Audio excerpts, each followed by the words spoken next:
وطن کی حفاظت کے لیے ہم سب ایک ہیں۔ پی ٹی آئی کے رہنما علی محمد خان کہتے ہیں کہ ہم پاک فوج کے ساتھ کھڑے ہیں۔ ہمارا سیاسی اختلاف اصولی ہے، سیاست میں اداروں کی مداخلت نہیں ہونی چاہیے۔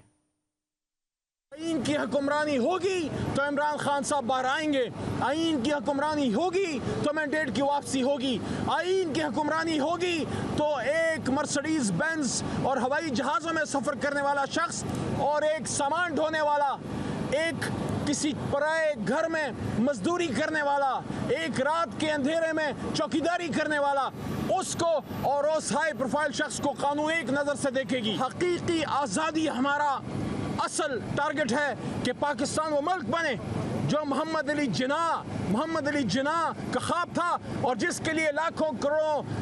ہمارے جوانوں نے شہادتیں دی ہیں۔ ہمارے ملک کی بنیادیں شہیدوں کے خون سے بھری ہوئی ہیں۔ ان شہیدوں کے خون کا تقاضا یہ ہے کہ پاکستان میں وہ شخص بیٹھے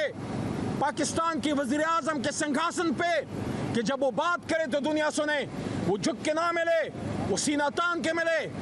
ہاتھوں میں تسبیح لیے آنکھوں میں آنکھیں ڈالے، وائٹ ہاؤس میں ہو یا لنڈن میں ہو یا یونائٹڈ نیشنز میں ہو، ہر جگہ حضور نبی کریم صلی اللہ علیہ وسلم کی حرمت، شان رسالت، امت مسلمہ، کشمیر، فلسطین کی بات کرنے والا شخص جب وزیر اعظم ہوگا،